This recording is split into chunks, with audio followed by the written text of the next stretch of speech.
Good evening, good morning, good afternoon, wherever you are in the world. You're watching EBC international coverage of the coronavirus COVID-19 pandemic. I'm Ken Cruz, coming to you from Fort Washington, Maryland. Tonight, we'll hear from several of our correspondents across North America, starting with Tom Likeness in Edmonton. Thomas, what do you have for us? Prime Minister Trudeau telling us restrictive measures aren't going to end anytime soon. Thank you, Thomas. And then from Washington, D.C., we have May Ramos. Hi, May. Hi, Ken. Headlines for you. Washington, D.C. reopens roads surrounding Tidal Basin. Maryland Department of Health in coping with mental health. And Virginia ICE to postpone Virginia elections. Thank you, May. And then from New York, we have Joanne Blanco Soriano. What do you have for us, Joanne? Hi, Ken. New York State Health Department develops a test to detect antibodies for COVID-19 infection. Thanks, Joanne. Then we have Mayanne Guerzon from Sicklerville, New Jersey. May? Hi, Ken. New Jersey essential stores limit number of customers allowed and require face coverings to customers and employees. Thank you, Mayanne. From Corpus Christi, Texas, we have Kathleen Gregorio. Thank you, Ken. Today's headlines. The Texas governor is assembling a supply chain strike force to provide an ongoing supply of personal protective equipment to frontliners. Thank you, Kathleen. Next up, we have from Seattle, Washington, Brendel Feherin. USPI makes resources available for continuous learning in Washington State. And then from Los Angeles, California, Christian Carlos. Christian? Ken, order in effect to protect essential workers and customers of LA County. And then finally from San Francisco, California, we have Mark Nabong. Mark? Residents of the Bay Area in San Francisco continue to follow sheltering in place and the social distancing guidelines. Thanks, Mark. Plus, a one-on-one conversation with an artist based in New York will talk about how to confront racism and stigma in this time of a pandemic. And a book review by one of our friends in San Antonio, Texas. Finally, want to watch a movie? Trolls World Tour is showing this Friday. Stay tuned for the preview and information on how to see it. But first, an overview of how the world looks now. According to the Coronavirus Research Center of Johns Hopkins University in Medicine, as of 2 p.m. Eastern Time, April the 8th, 2020, the number of cases of COVID-19 reported worldwide is now close to 1.5 million. This includes more than 404,000 in the U.S. and more than 17,000 in Canada. Sadly, this virus has claimed more than 80,000 lives. The number includes more than 13,000 deaths in the U.S. and close to 400 in Canada. On the bright side, more than 317,000 people have recovered from the disease. Our coverage tonight begins with Trudeau says restrictive measures will continue as the peak of COVID-19 is still unknown in Canada. Thomas Likeness with more. Tom? Good evening, Ken, and it's really good to see you in the big chair this evening. How's things out in California? No, you're in Maryland. I'm actually in Maryland. I wish I was in California, but either way, I'm inside, so I wouldn't know the difference. So do I, because there's no snow there. Or at least, I want to be. And anyway, the big question on everybody's mind in Canada these days is, how much longer is this going to go on? When is life going to get back to normal? Prime Minister Trudeau told his daily briefing today, well, he's not sure when the COVID-19 outbreak is going to peak in Canada. And until it does, he says those restrictive measures will continue. But even after we reach that peak, even after the number of new cases drops, our social behavior will still have to be governed. Normalcy just won't instantly return, according to Trudeau. Let's listen to his words. We are through this initial phase. We will then be in a mode until there is a vaccine, which could take many, many months, if not more than a year, to get to. We will be calibrating very carefully our behaviors as a country, as a society, as an economy, to managing the existence and persistence of COVID-19.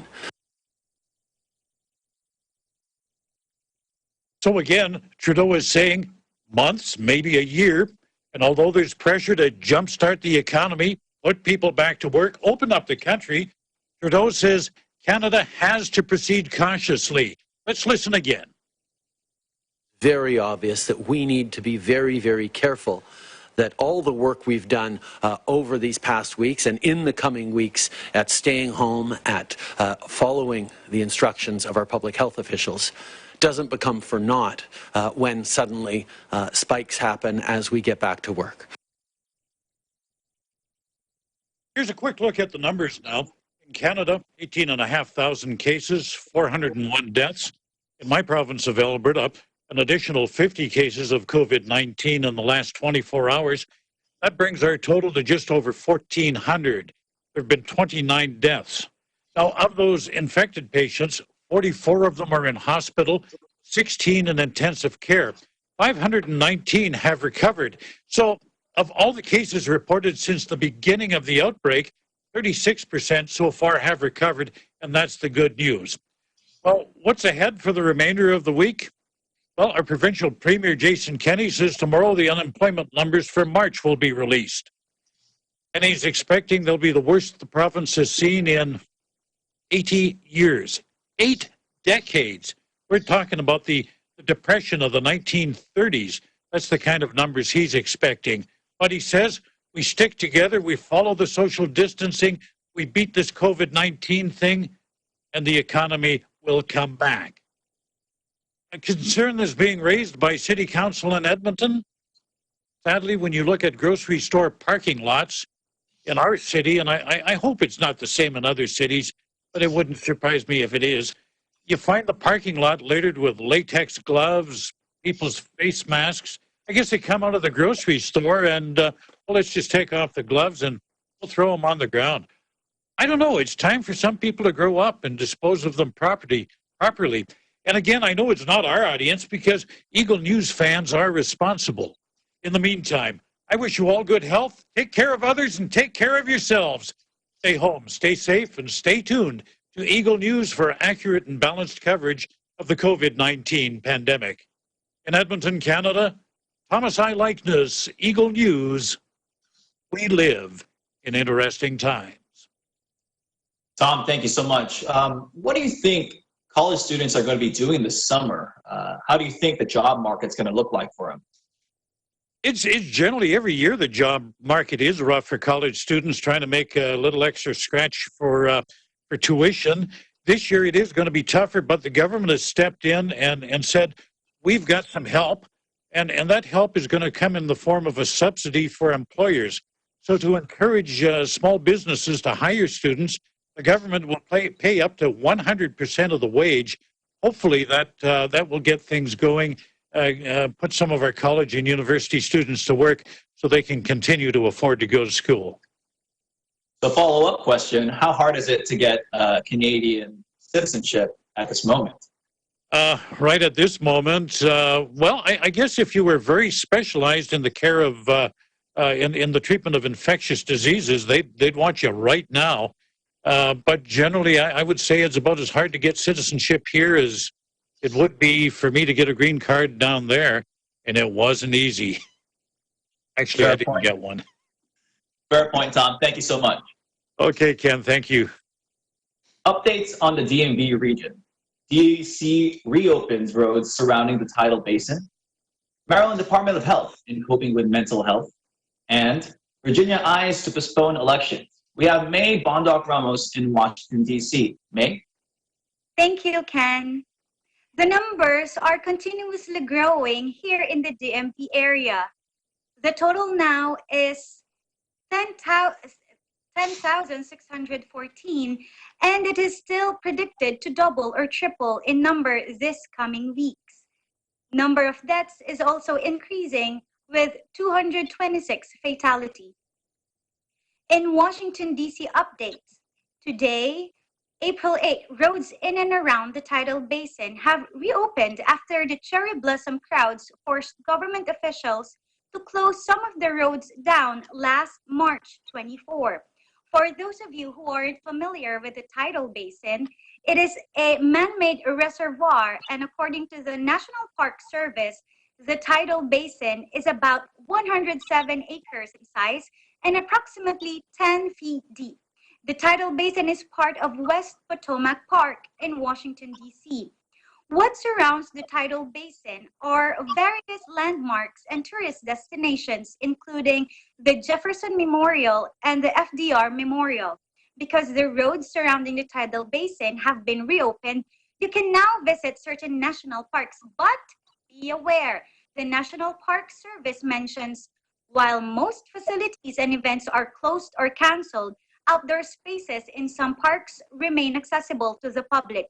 Before visiting, please check with individual parks regarding changes to park operations. I know many of us are longing to go outside and visit these beautiful landmarks, but it might be best to stay away for now to avoid possible crowding. If you decide that you want to go and visit or walk around the national park that might be open, the National Park Service also reminds us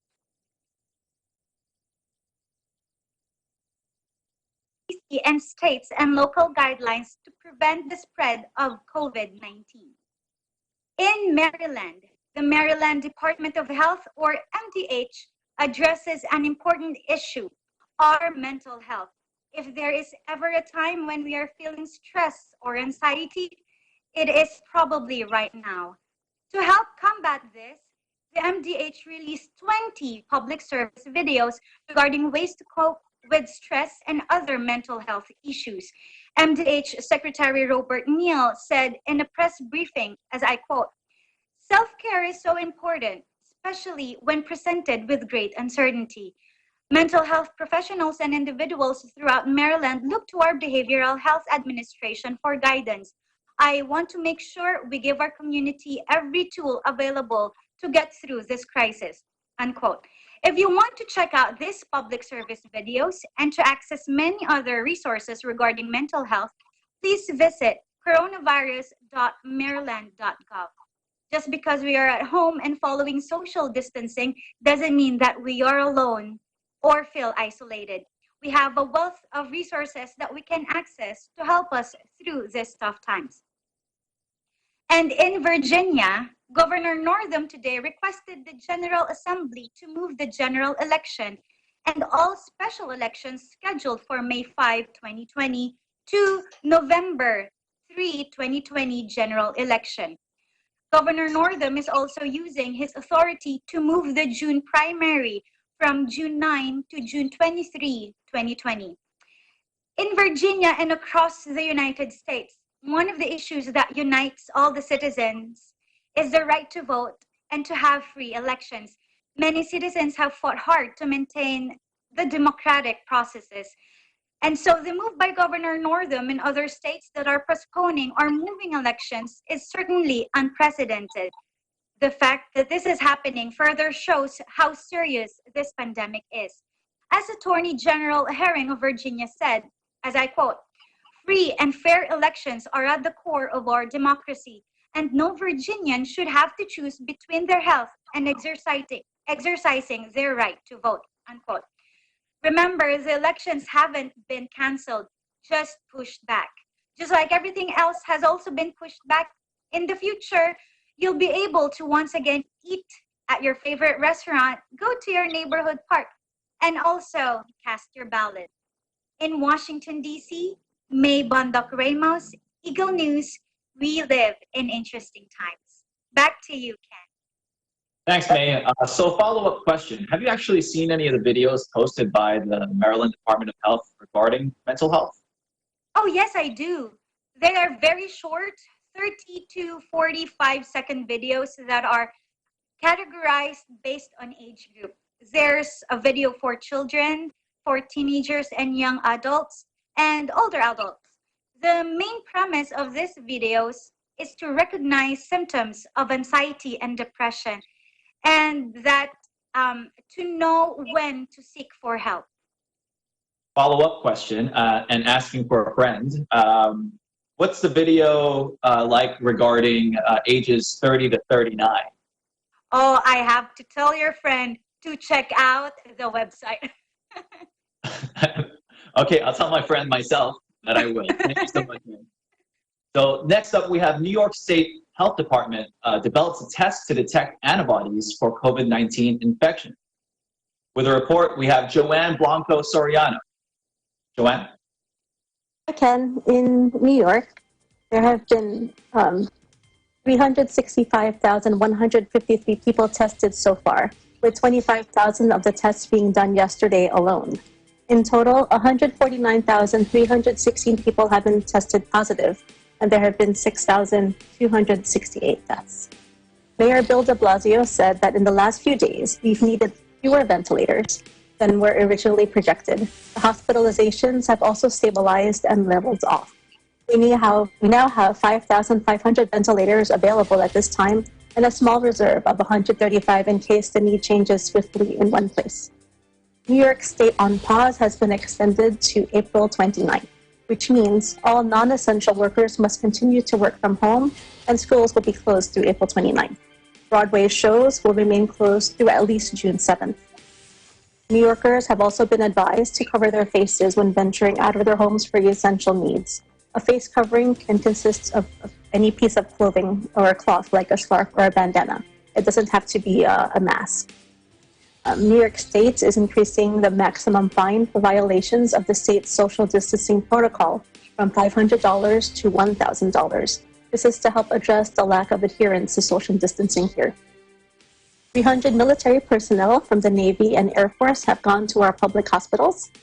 And Governor Cuomo announced that Delta, JetBlue, and United are offering free travel to New York for COVID-19 medical workers. To date, more than 90,000 health professionals, including more than 25,000 from out of state, have signed up to serve as part of the state's surge healthcare force during this ongoing pandemic. The majority of first responders also who tested positive or who have been exposed to COVID-19 have recovered. 276 New York police officers and 1,310 EMTs, paramedics, and firefighters have returned to duty. For the Light is Blue campaign, the Kosciuszko Bridge, the Governor Mario Cuomo Bridge, the spire of One World Trade Center, and the LaGuardia Airport parking garages will be lit in blue tomorrow as part of this campaign. It's hashtag Light It Blue. The initiative simultaneously lights up buildings and landmarks across the U.S. to show support and gratitude to those healthcare professionals and essential workers on the front lines, and to create a universal symbol of solidarity and hope. And the State Department of Health has developed a test to detect antibodies to the COVID-19 infection in an individual's blood. This test is an important step towards determining whether New Yorkers are developing immunity and when they could potentially return to work or school. In New York City, Joanne Soriano, Eagle News. We live in interesting times. Back to you, Ken. Thanks so much, Joanne. So what's the mood like there in New York? Are people actually following social distancing protocols? The 7 p.m. applause for essential workers has actually been getting louder and louder every day. So when I go out, I do this every day. It's literally like my happiness while we're in lockdown. I'm seeing more and more people at their windows. I see little kids coming out right before 7. They bring their little drums and they're banging. And even elderly people who are not clapping so much, they're taking sticks and they're running it across their railings. So it's really exciting to see this go on for the few minutes every day. But since, I was going to ask, since Broadway is closed, have you heard anyone actually trying to sing out there? Or? Someone has been playing their radio, the New York theme, and driving it up the avenue. So I just the past few days I started to hear that, and people have been really supportive. I went out for the first time over the weekend, and people are, for the most part, are wearing masks and following social distancing. Like I'm seeing in front of all the grocery stores are long lines, and they're standing the 6 feet apart. Well, that's good to hear. I mean, New York is one of the, metropolises of the United States. So, we follow what New York does. So it's good that there's actual social distancing practice there. Thank you so much, Joanne. Next, we have in New Jersey, supermarkets and essential stores limit the number of customers allowed and require face coverings of customers and employees. Mayan Manzano Guerzon reports in Sicklerville, New Jersey. Mayan? Thank you, Ken. New Jersey's curve is still going up as number of COVID-19 related deaths continue to rise. Our updated numbers as of today, total cases is 47,437. New cases is 3,088. Total death, 1,504. And new deaths, 275. Given these numbers, New Jersey is a hot spot, being the second state with most number of cases after the state of New York. In other news, New Jersey essential stores limit number of customers allowed and require face coverings to customers and employees. In his daily coronavirus press briefing on Wednesday, Governor Murphy announced a new order requiring all customers and employees of stores to wear face coverings. He also limited the number of customers allowed inside the stores to a maximum of 50% of their approved capacity to avoid overcrowding. This is in an effort to increase social distancing and prevent the spread of COVID-19. He also mentioned the use of physical barriers that will separate customers from cashiers and baggers. We are not running out of food or other items, period. Our supply chain is feeling the stress, but it is holding strong. We are taking this step to protect both customers and essential workers, said Murphy. On the same briefing to battle the coronavirus pandemic, Murphy also announced his order to stop all non-essential construction effective Friday at 8 p.m. Part of this order is exemption for construction projects that involve hospitals, schools, affordable housing, transportation, utility work, emergency repairs, and individual housing sites that can continue to operate under strict social distancing guidelines. Meanwhile, Ken, on a lighter note, the state continues to encourage New Jerseyans to share good news and good stories on social media by using hashtag NJThanksYou. One of the stories posted recently is a father-daughter tandem who are a respiratory therapist and an ICU nurse. Murphy honored them as they do their work in keeping their patients safe and thanked their families. Murphy also honored a community college that is producing 3D printed face shields for medical workers. And finally, Murphy gave a shout out to a group of veterans who are giving away gas gift cards to 100 emergency room healthcare workers. In Sicklerville, New Jersey, Mayan Manzano Guerzon, we live in interesting times. Ken? Thanks, Mayan. So let's say somebody goes to a grocery store or a supermarket without a face covering. Is there a penalty or punishment? Ken, during the briefing today, there was actually no mention about punishments for violators, but an official of the Murphy administration mentioned that the store officials or store representative can actually ask the offender to stay away from customers or impose a limit of that offender's stay inside the store. Actually, Murphy also added that he hopes that any offender would be asked to leave the store. Ken? Appreciate that, Mayan. Thank you so much. Next up, Governor Abbott of Texas assembles a supply chain strike force to create locally made stockpiles of automatic ongoing supplies to help healthcare workers as needed. Kathleen Gregorio in Corpus Christi, Texas, has the details. Thank you, Ken. Howdy from the Lone Star State. Here in Texas, we have a total of 96,258 tests that have been conducted for COVID-19. And Governor Greg Abbott stated that maybe even by tomorrow we will cross 100,000 tests total conducted. And of the ones that have been tested, a total of 9,107 confirmed positive, with 1,491 hospitalized and a total of 175 fatalities. The governor mentioned Wednesday at his press conference that more testing is planned. In fact, he announced that Walgreens, Texas, may provide drive-through testing for COVID-19. The pharmacies will utilize Abbott Labs' 15-minute response test kits and can possibly conduct 3,000 tests per day.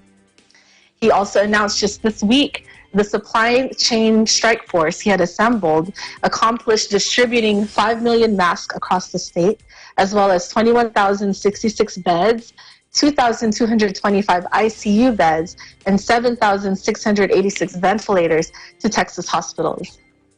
The governor also stated 2 Texas businesses will be helping to contribute to the ongoing automatic stockpile of personal protective equipment that will be readily available for frontliners. One of those companies, Prestige Ameritech, a Texas-based company, will be running a 24-hour operation at the former Kimberly-Clark manufacturing plant in Fort Worth. This will be staffed partly by members of the Texas National Guard, which plans to produce an average of about 2 million masks per week. Also in San Antonio, the governor stated that Reyes Automotive, a supplier for the Toyota manufacturing company, will create 5,000 face shields per day for frontliners in Texas. Regarding the impact of the pandemic on our economy, the Texas Workforce Commission reported a record-breaking rise in calls to their benefits claims line. The highest number happened on March 26, with about 1.7 million calls received in one day. The average number of phone calls a day for the TWC is 120,000. I can only imagine the kind of on-hold music callers had to endure. But the governor assures the public that more staff will be added to the Texas Workforce Commission to help expedite those claims. He emphasized the motto, Texans helping Texans. And he really, in his speech today, he really rallied the Texas residents, businesses, organizations to do all they can to lend a helping hand now during the pandemic, just as they did before in the past during Hurricane Harvey. From Corpus Christi, Texas, I'm Jane Kathleen Gregorio, Eagle News. We live in interesting times. Back to you in the studios. Kat, thank you. So I understand that Corpus Christi is a coastal city, and so there's beaches right there. Are the beaches still open? That's a very good question, Ken. Yes, Corpus Christi is one of the few areas in Texas that have our own beach. We have many beaches. As a matter of fact, March, April is usually that spring break time where we have a lot of visitors. As of right now, with the pandemic and the lockdowns, the beaches are still open. However, there is a curfew of 8 p.m. So no overnight camping. And me and my friends and my family, we used to love going out there to the beach in the middle of the night and watching falling stars or like super moons, like the ones that took place yesterday. So after 8 o'clock, there will be none of that happening until the lockdown is lifted. Hey, well, I mean, it's still good news that the beach is open. I mean, have you checked it out since the coronavirus outbreak? I've been tempted to, Ken, because I really miss the outdoors a lot. I've missed going to the beach. You know, like it's a good place to practice social distancing while still appreciating nature. However, my house not being close to the beach, it's going to be a fairly lengthy drive to go all the way there, to go to the grocery store and go all the way back to the beach and come back to my house. So it would be a really roundabout trip to the grocery store, doing essential activities. Fair enough. Maybe, and I can also imagine, I can imagine that those social distancing bonfires are going to be very interesting. Yes. Thank you. Next up, we have the Office of the Superintendent of Public Instruction makes resources available for continuous learning post-school closures in Washington State. Brendel Faharin reports in Seattle. Brendel? Hi, Ken. Good to have you. Thank you for having me. So just recently, Governor Inslee announced that schools would remain closed up until June 14th. So schools are out. But what now? A lot of parents are, rambling in their minds, like, what are we going to do with our kids? How are we going to teach our kids just because school is out? Does it mean you're done learning? So what's nice about Washington State Office of Superintendent of Public Instruction, they have curated selected links to external organizations that have compiled lesson plans for all grades. And what's assuring for the patient, or for the patients, I work in the healthcare field, what's assuring for the parents is that all the curriculum, all the activities that's suggested on this particular site have been customized for Washington State standards. So should there be schools that aren't providing enough schoolwork or enough activity suggestions for the students, parents can easily go to www.k12.wa.us. And there they can find all the different activities, even outdoor activities, what they can do with their children at home. Now, because aren't those pictures cute? So, air quality. Now that we are staying at home, less and less people obviously are out there traveling. We go out just for essentials and for the workers that are still working. So with the minimal traffic and travel, our air quality has actually been in the good. So it's been great since the stay-at-home mandate has been in place. Now, Washington State, we naturally have fresh air, but all the more now. And that is a positive that we can take from this pandemic. It's allowing us to go outside, still get the fresh air with our families, with our friends. And what's easily forgotten is that we take outdoor air for granted. We don't realize that poor quality air can actually affect our health in many different ways. It can trigger heart attacks, asthma, bronchitis, hospital visits. It could impair visibility. It can ruin crops. So let's be happy. Let's be happy that the quality of air here in Washington State is amazing. And especially during this time as we're staying home, let's take advantage of it. Now, I'm so happy to also share with you an interview that we conducted with a new frontliner, a new nurse. And what's inspiring about her story is simply flip the switch to get her in that school to become a nurse. And this is what she has to say. By another nurse, because my auntie, when I was middle school, she was diagnosed with kidney failure, so she was admitted into the ICU, and all of that was really brand new to me. So when I went and visited her at the actual hospital, everything was so different. I didn't know what was happening. I don't know why she's connected to all of these lines. I don't know why she wasn't talking. But then the nurse comes in and she was telling us what's going on, why it's going, what the IV line is for, what kind of medications for this, how it works. And not only did she take care of my auntie, she took care of my family. She educated us what's going on. And I was like, I want to be like that. I want to be able to use that skill to take care of a family member. I wanted to just make the family comfortable and understand the process so they're part of the care too. It's not just the patient. It's not just my auntie who was in the bed that she was taking care of. She was taking care of me, my parents, all of my other cousins, and I wanted to do that.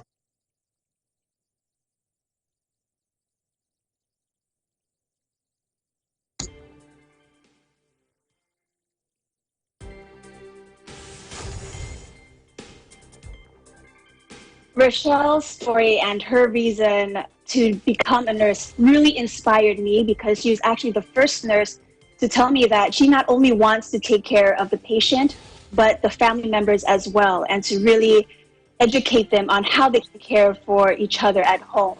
Now, seeing her so inspired, being inspired during the pandemic, you wonder, do you think, especially as a new nurse, do you think she's going to continue her career in the healthcare world?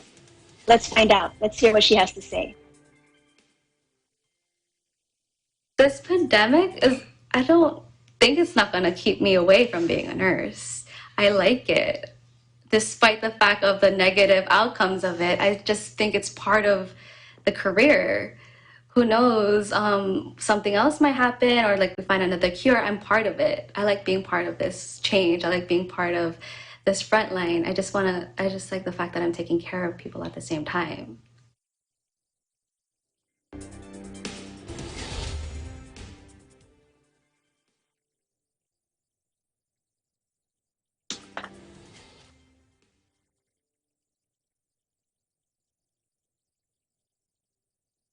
So as you can see, Ken, although we're in the midst of the pandemic, there's hope for everything. Education for our kids, even though we can't take them to school. Teachers are still reaching out via email, telephone. There are resources out there to help the parents keep our children, academically inclined at home. The air is good, so we get to go outside and enjoy it with our family and our neighbors. And to see that healthcare providers genuinely love what they do, and despite what is happening today, it'll keep them going and endure and do what they love. From Seattle, Washington, Frendel Feheran, Eagle News, we live in interesting times. Ken?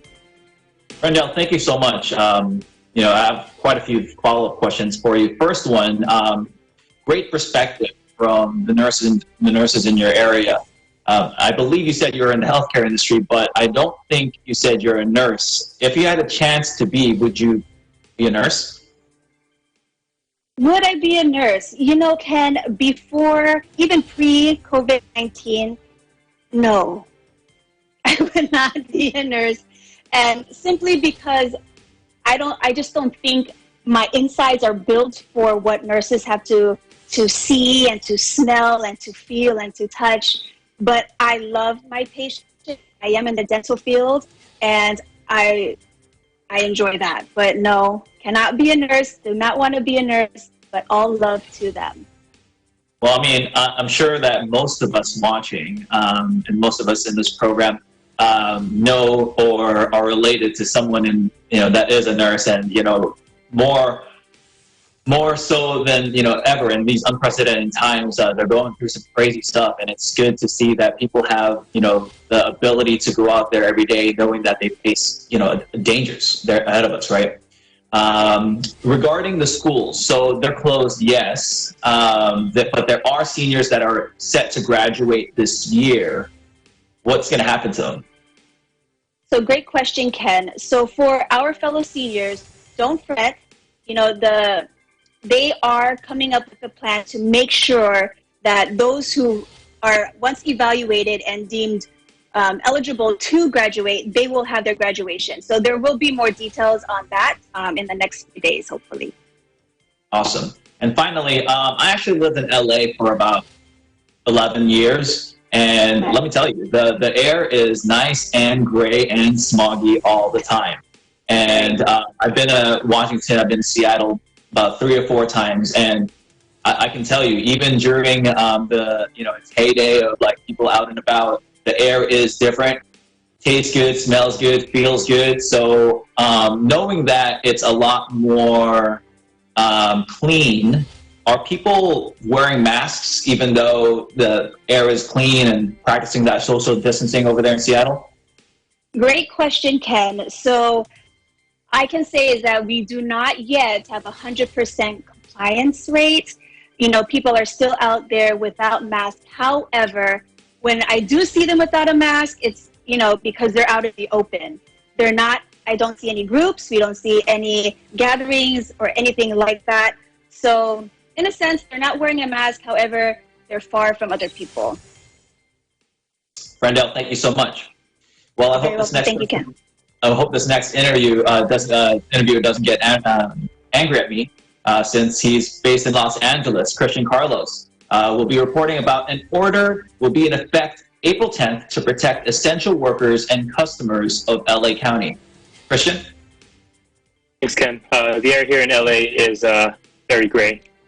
But as of today, COVID-19 cases continue to rise in LA County with a total of 6,910 confirmed cases and 169 deaths.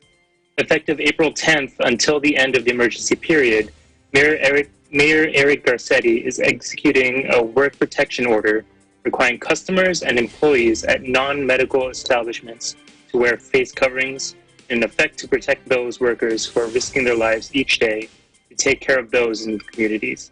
Places like these include food banks, grocery stores, hardware stores, laundromats, and all other essential outlets. And in a bid to further assist both businesses and Angelenos, the County of LA's Public Health announced that they will be allowing restaurants to sell select grocery items to the public in addition to their menus. The ability to purchase essential grocery items and takeout food will come in especially useful in this coming week, as the Office of the Governor has encouraged against essential errands, such as shopping for supplies. This is due to LA County expecting to see its worst increase yet in COVID-19 cases. Stay safe indoors. From Los Angeles County, California, Christian Carlos, Eagle News. We live in an interesting time. Back to you, Ken. Christian, appreciate it. So I know that you're a big gamer on PS4. We're actually PS4 buddies. With everyone being quarantined, are you online more? Yes, because since I'm not working and trying to stay at home as much as I can, I spend a lot of time playing video games. And going through social media, it looks like a lot of friends who I thought wouldn't be playing video games are playing video games now. So, playing together, it makes it so that we're not as lonely at home as we would be without it. So are you on Animal Crossing? Yes, no, maybe so. Yes, very much so. Spending way more time than I should. Thank you, Christian. And then finally, we have from the Bay Area. Bay Area residents follow the shelter-in-place and social distancing guidelines to help flatten the COVID-19 curve. Mark Nabong reports in San Francisco, California. Mark? Thank you so much, Ken. Looking sharp as usual. Out here in California, specifically in the San Francisco Bay Area, it's been okay. There seems to be positive buzz in the air, especially because our area was one of the first areas to do the social distancing and the stay-at-home order. And so around Monday, March 16, that ordinance came into play, and we are now in day 24. But as of 1:30 p.m. this afternoon, in all of California, there are 1,600 cases that have been confirmed, 307 have recovered, and 374 have passed away. But being in day 24, this is now going into the third week of staying at home. It's all we can really do is go onto social media and see what's going on out in the world. And so social media is a really great place to see some of these photos and videos of just a very eerie San Francisco. There was even a drone video that somebody took of completely empty streets in the middle of the day in San Francisco. And so seeing photos and videos like that, it's something that's pretty amazing. And so residents that do leave their homes for just essential trips, they are wearing their gloves and their masks. And unfortunately, they are littering throughout the parking lots, but we have seen it getting better. And the early reports here in the Bay Area have suggested that we have done a pretty decent job at flattening the curve and helping with flattening the curve. But we do need to remain persistent. We need to continue to stay home because the healthcare workers are going to work for us. We need to stay home for them. And what's really great to see, one last thing here, is the community members here in the San Francisco Bay Area are really coming together. Local businesses have been suffering, but the community members are supporting those local businesses, bringing food and medical supplies to all our first responders in the nearby hospitals. From San Francisco, Mark Nabong, Eagle News. We live in interesting times. Mark, I know that you're usually out and about, but now that it's quarantine time, day 24, Kobe, what are you and the family doing to pass time, especially while the Warriors aren't playing? Oh, it's rough without our Warriors. We've been spoiled for 5 years with great basketball, and not being able to watch them play. Even the team that we currently have, they are fun to watch, but there's nothing quite like the team from years past. And so we're on YouTube a lot, watching those finals games against Cleveland. We try to stay away from that Raptors series. But it's a lot of Netflix, especially a lot of family time. We may never come across another time like this where we're forced to stay home and forced to be with our families. And so we can't take it for granted. I'm playing teacher with my son, trying to teach him how to use Zoom and WebEx to go to class with his classmates, and just watching 23 kindergarten children trying to all speak over each other in a Zoom conference it's a sight to behold. So two follow-up things. One, the Warriors were already rough to watch this year, even with the NBA. Just kidding. And then who's cutting your hair? As far as is it you? So I do cut my own hair. I luckily taught myself that a couple of years ago.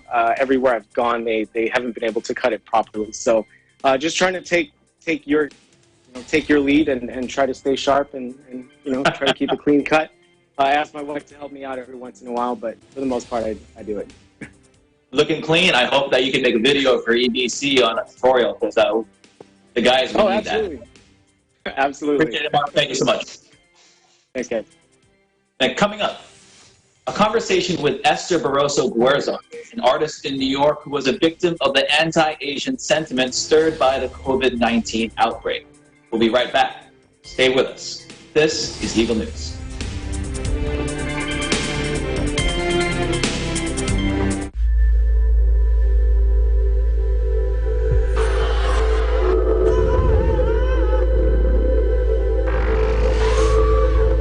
Several people have been confirmed dead following the spread of a new strain of coronavirus, which was first identified in Wuhan, central China.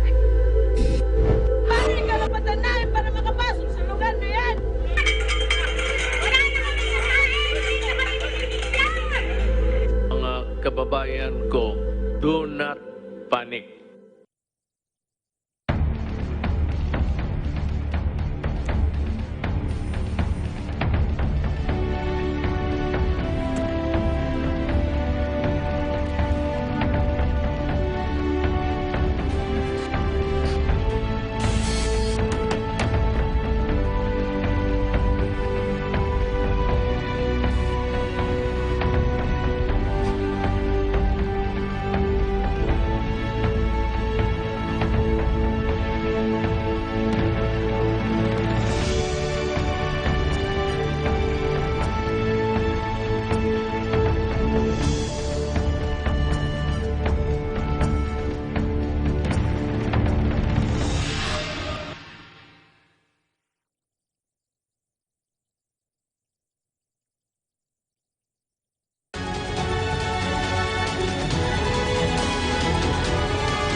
This program is co-presented by Kubert Industries Incorporated, Electromechanical Trading and Services, The Cooling Expert, Vita Herbs Philippines Green Coffee, Masarap, Mabango at Healthy Pa.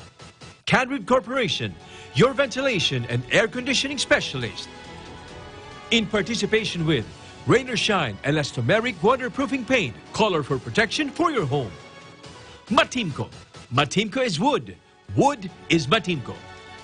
Our Square Variables Incorporated, your trusted UPS supplier and UPS maintenance provider in Luzon, Visayas, and Mindanao. CompuZell Computer Services, ID card and lanyard manufacturer. DN Steel. EMAC, UPVC Roof Corporation.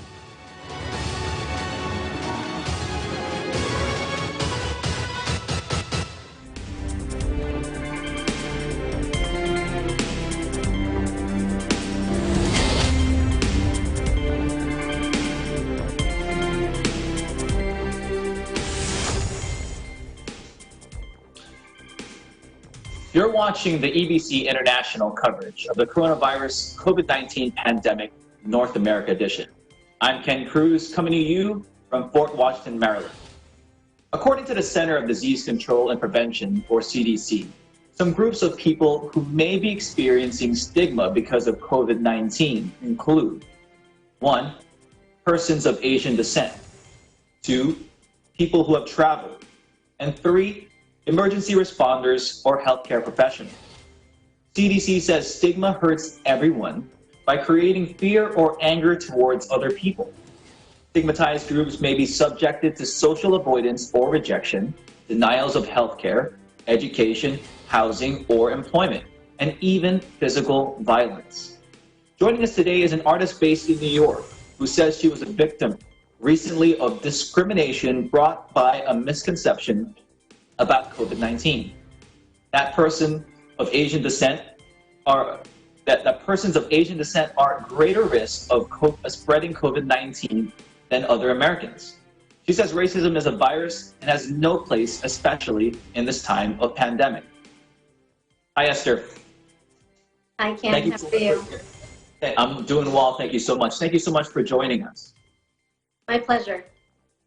So, first and foremost, can you share with us the experience that you recently went through? Sure.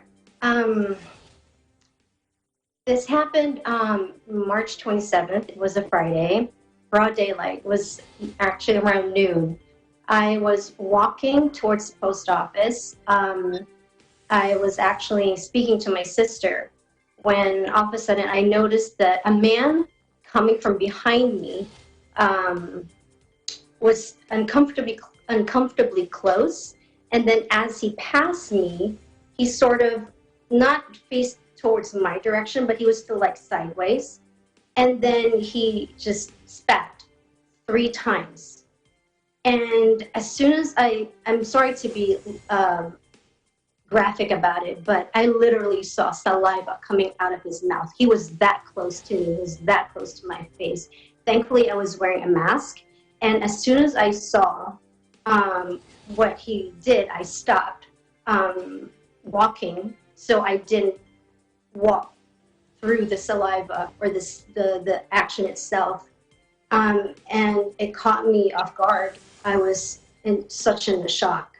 The first thing that came to my mind was I questioned, did that guy just spit at me? And then realization just happened like, yes, he just did. And one voice inside me said, go back, because I was at work. I was walking to our post office. A voice inside me said, go back to the office and get Lysol right away. And then another voice inside me said, run after him. I listened to the second voice. I guess out of anger, out of, just out of shock. And as I'm running towards him, some people that were standing by noticed or saw what happened, and they told me to just let it go, let it go. We've seen a lot of that happen around here. And to my mind, I said to myself, yes, you see that a lot of that happen, but you're all white. I'm Asian. It happened to me. Unfortunately, nowadays, I fit the profile of the cause of this coronavirus to other, to what some ignorant people are thinking. I fit the profile. I'm Asian. I was wearing a mask. I was an easy target. Although I wasn't expecting for this incident to happen where I was in New York, which is in the West Village. Again, broad daylight. It was an older white man. I just couldn't believe that happened with all that element factored in. So I didn't run after him. I stopped because I was afraid that he might spit at me again. But the 3 things that I took away from this was obviously the act itself, because it's one thing when, I've lived not just here in America, I've lived in London and in other countries, and it's one thing I will always hear, people will always tell me, go back to where you came from. It's one thing to hear that.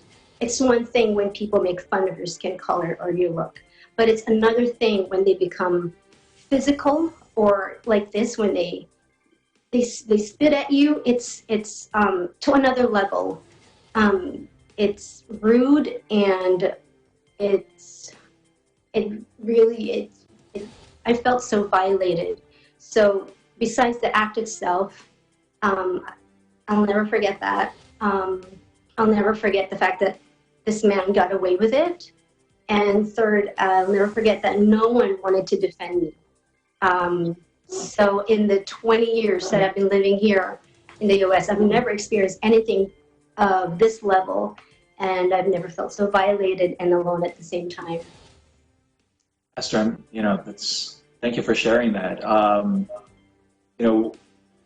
What happened like the 24 hours after, as far as like your thoughts and, like telling your family, that kind of thing, and how did they respond? How did you respond? Like, going to sleep, was it hard, that kind of thing?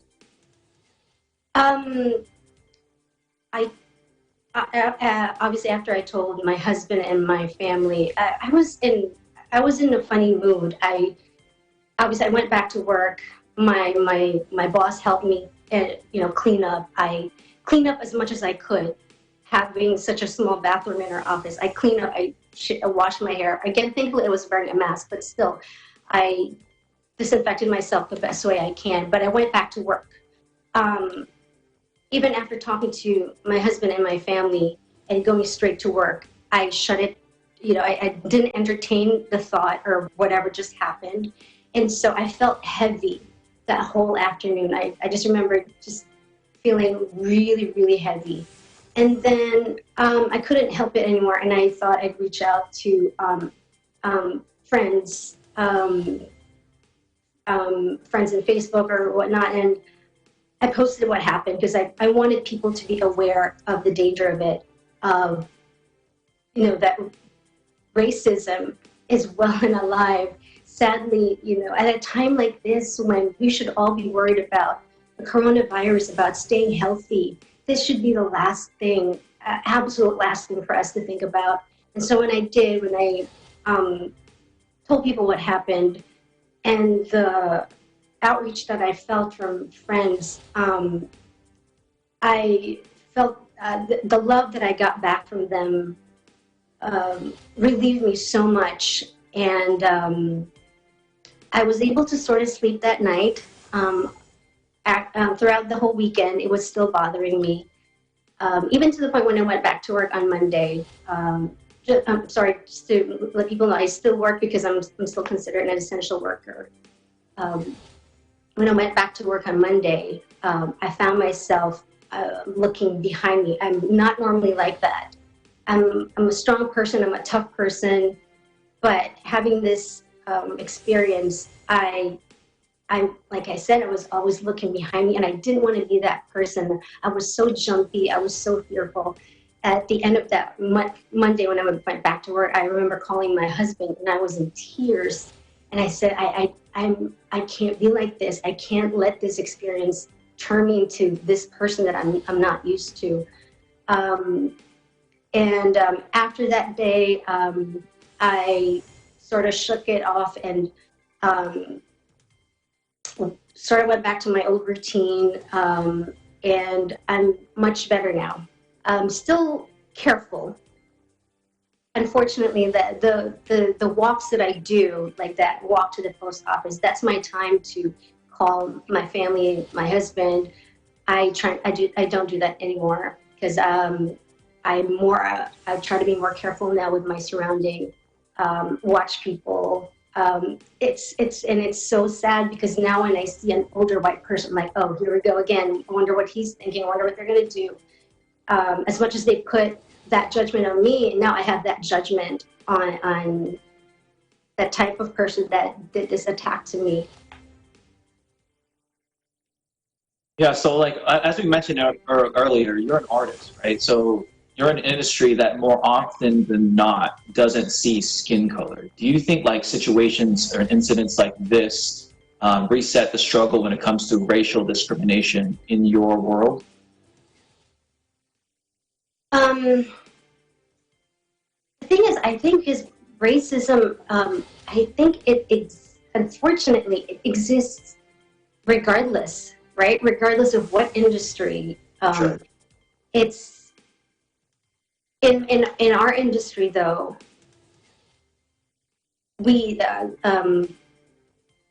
what we see, color-wise, we're blind to it, if that makes sense. Sure. So it doesn't really affect us, if that makes sense. Yep. No, so then how about like as far as positive things, if there is any that comes out of a situation like this, what's the brighter side? Well, personally for me, the positive thing that came out of this is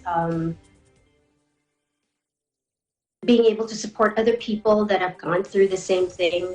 I'm more in touch now with the Asian community. A good friend of ours, a fellow artist by the name of Diane Phelan, She's also a Broadway performer. She started this campaign, which you mentioned earlier, which is Racism is a Virus. And we are very active in it. It's a campaign. We are in Instagram, Facebook, and we welcome, initially it's for Asian Americans to share their stories. We're there for support, but now we're open to anyone of any color. And if you want to share anything that would show support, that would lessen the hate that's happening nowadays, that's what we're there for. Yeah. So you said hashtag racism is a virus, and that's the campaign. Yes. Awesome. See it in the shirt. So then, like, as far as the outreach and the support, is there, there's people that'll reach out once you give a call, or is there like a phone number? Is there a website with that hashtag? Right now, I believe we're just in Instagram and on Facebook. It's as it is, racism is a virus. Along with that, we have these shirts now too. We're selling them. 100% profit from these shirts go to the Asian Americans Advancing Justice, and it fights justice for all. So again, we show support and solidarity this way. We make our voices heard. We make sure we are there for each other. And like I said, it's not just for Asian Americans, even though we're highly targeted. It's open to anybody. Because nowadays, and like I mentioned earlier, this should be the last thing, absolute last thing that we should worry about. What everyone's going through right now, it's physically, emotionally, and mentally taxing. And to deal with something like this, it's uncalled for. And unfortunately, it's alive and well. And I believe as long as we are kind and loving to everyone, hopefully we'll be able to dampen what's been happening recently. And then as far as like this campaign, this fight for justice, equality, I mean, what are the next steps that you guys are looking to take? For the group or personally? For the group or yourself, both. Same, as always, I just want to hear other stories, other people, how they cope. It's very important to be heard because, like I said, the day that it happened to me, I felt like I couldn't talk about it. Like, it's almost like, was that a big? It's not a big deal, right? I shouldn't talk about it. I shouldn't share it. But it's very important to be heard, to talk about it, to open up about it, especially because, like I said, when it happened to me, and no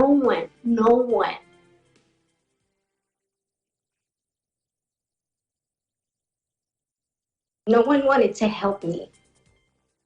It's such a sad feeling that no one should go through. And we really do thank you so much for sharing your story, Esther. I mean, we here at the EBC family, we support you. We're here for you. And hashtag racism is a virus. We're all there for you. So make sure to check out that Instagram. Is that correct? Yes. Racism is a virus, one word. Mm-hmm. If you're looking for help, absolutely check out that Instagram, that hashtag. And once again, thanks, Esther, for sharing your experiences with us and helping us understand these things are important and bringing awareness to the community.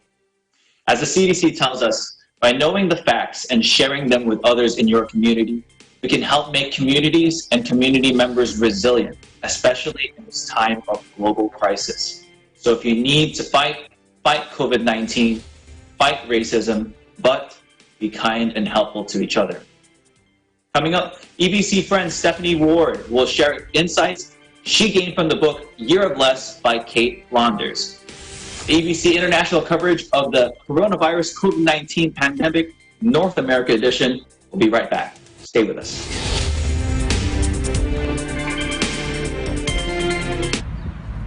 Ein sonniger Tag heute hier in Berlin vor dem Bundestag. Ich bin Irene Juliet Arzadon und möchte diese Gelegenheit nutzen, um ein paar Worte mit euch zu teilen. An alle Menschen da draußen. In dieser Zeit lasst uns nicht vergessen, den Menschen zu danken, die ihr Leben für uns opfern. Sei es die Menschen, die im Krankenhaus arbeiten, in den Altenheimen sowie in den Arztpraxen, aber auch an die Menschen, die im Lebensmittelhandel sich befinden. Die Kassierer. Manchmal reicht es aus, um ihnen ein freundliches Lächeln zu geben. Denn die Menschen, die heute am Arbeiten sind, weil sie nicht so wie einige von uns zu Hause bleiben können, die sollten wir wertschätzen. Ihnen sollten wir unseren Dank ausrichten. Darum lasst uns noch mehr zusammenhalten, sie wertschätzen.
Coming to you from Fort Washington.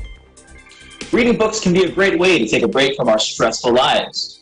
But as many have discovered, they're also a great way to learn life lessons from other people's experiences. Take a look.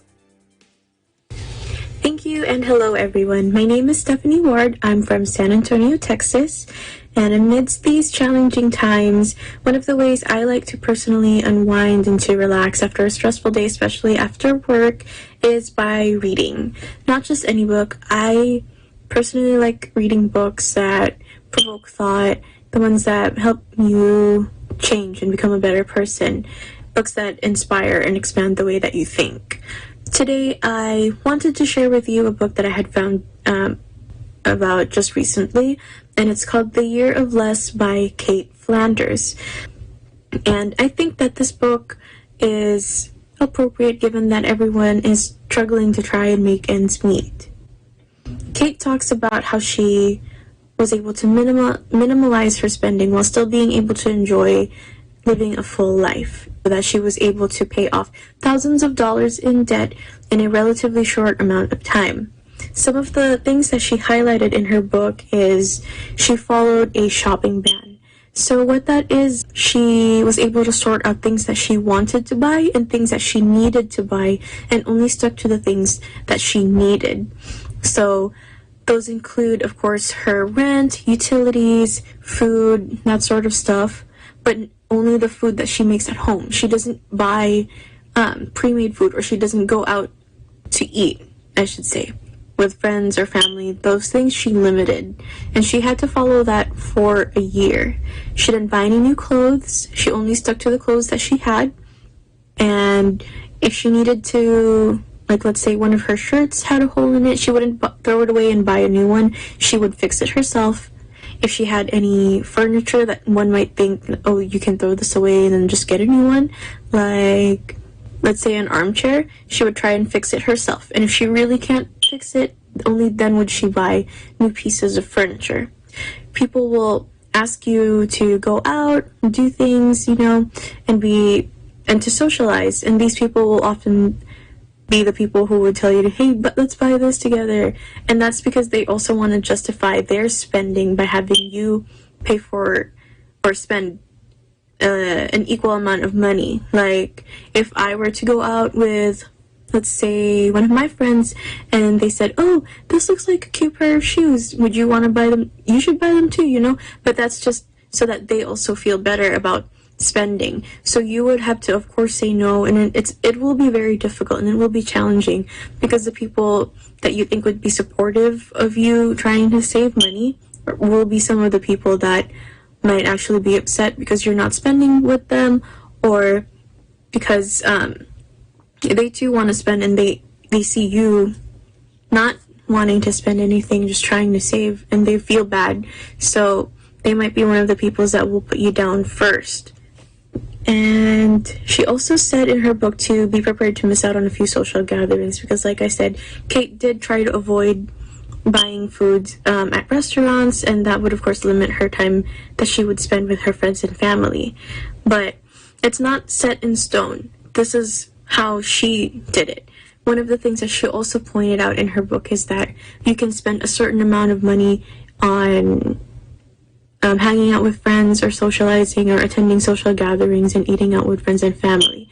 So let's say you only spend 40% of your income and you save the 60%, right? That was one of her examples. In that 40%, you can probably try and include like a $20 amount, and that would be just for food that you would buy if you went out with your friends. And she also said that you don't have to follow it for an entire year. You can do this however applies to you. So if you want to do it for just 6 months, you can, for 3 months, or just 1 month. It depends on your personal situation and how you want to do it. You can adjust what you think is a need and what you think is a want. Like for me, I personally applied the budgeting to where I will only spend a certain amount of my income per month, and then the rest I would put it away as savings, and I would only allow myself to buy food out maybe like once in that month. I'd wait 2 pay periods if I wanted to go and buy or eat out with my friends again. A lot of my clothes, I've been sewing them. If I start to see holes, then I'd fix it myself instead of buying something new to replace it, because that has also saved me a lot of money, because clothes are not cheap. They are fairly expensive, so I've been learning to repair them myself. So that's one of the things that my reading of this book had changed. Those are some of the things that I've been starting to apply. So I hope that you will get the chance to read this book. And if you're busy, I understand, but there is it is available as an audiobook. So if you just wanted to listen to it while you were driving on your way home from work, or on your way to work, then it is also available as an audiobook. But I hope you did enjoy this really short book review. My name is Stephanie Ward from San Antonio, Texas, and I'm with Eagle News. We live in interesting times. Thank you.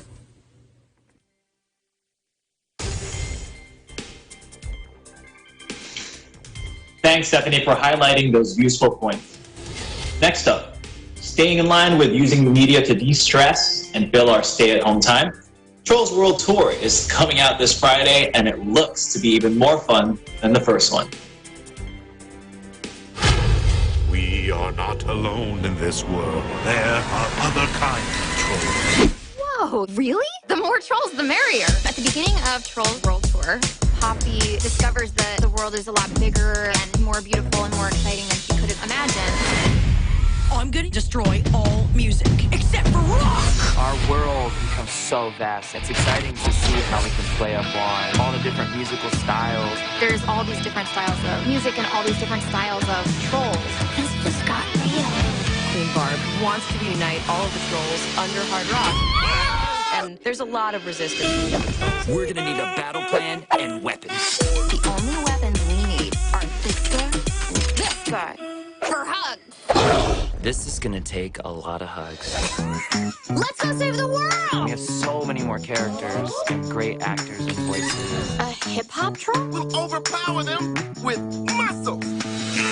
Peace and love. A long list of awesome people that I truly admire. Justin, Anderson, Paak, Anna, George Clinton, Ozzy Osbourne. Cool. It feels so much bigger than the first film, but with all the heart and emotion still intact. Something about music, it's like a heartbeat. A lot of people don't speak the same language, but when you hear a beat that's smacking, you can't help but to do this. That's something that everybody can get together on. It's all our differences that make the world a richer place.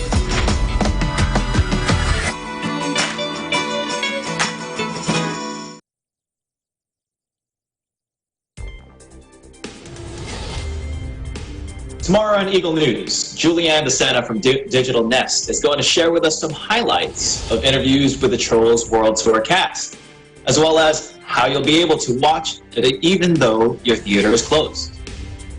A few reminders before we end today. 1. Wash your hands often with soap and water. 2. Cover your mouth and nose if sneezing or coughing. 3. Avoid touching your eyes, nose, and mouth. 4. Avoid contact with sick people. 5. If you're sick, stay home and call your healthcare provider. 6. Practice social distancing. Keep distance between yourself and others and avoid crowds. And finally, wear a protective face mask covering when out in public. COVID-19 is out to destroy lives, economies, and healthcare systems. But if we stand together with kindness and support for each other, we can beat this pandemic and be a better, stronger nation for it. And to that note, join me and the Eagle News team in a round of applause for our frontline and essential workers. That's today's EBC International coverage of the Coronavirus Pandemic North America edition. Thank you so much for joining us. I'm Ken Cruz, Eagle News. We live in interesting times.